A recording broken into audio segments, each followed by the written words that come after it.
Au Tchad, la situation sociale s'est dégradée ces 2 dernières années selon plusieurs organisations de la société civile. Les populations font face à la flambée des prix des denrées alimentaires sur les marchés, au manque d'électricité et au manque d'eau potable.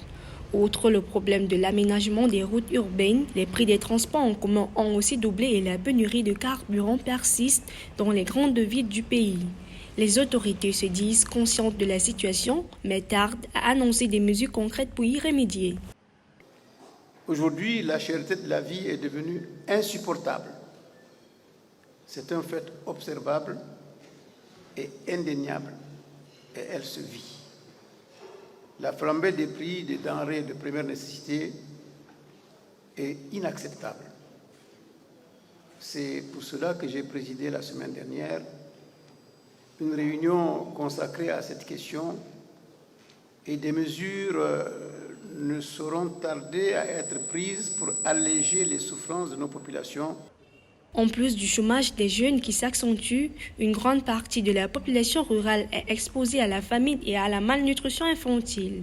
Les travailleurs des secteurs publics comme privés peinent à vivre convenablement de leur salaire et attendent toujours les logements sociaux promis par les autorités, une situation que dénoncent certains acteurs sociaux.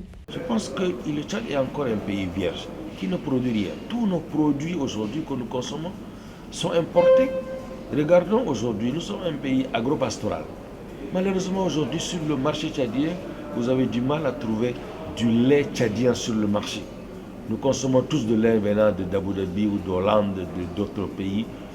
Nous voyons également, quand vous voyez sur le marché, des huiles, alors que nous avons de l'arachide, nous avons du coton, mais nous importons beaucoup plus du riz venant de l'Asie. Est-ce que c'est comme ça que nous pouvons nous développer? Non. Pour rappel, l'urgence alimentaire décrétée en juin 2022 par les autorités de la transition suite aux menaces de famine dans la plupart des provinces du pays est toujours en vigueur. Lors de la publication du décret constatant l'urgence alimentaire, le président de la République Mahamat avait fait appel à tous les acteurs nationaux et internationaux pour venir en aide aux populations. Ces dernières font encore face à la malnutrition dans le monde rural.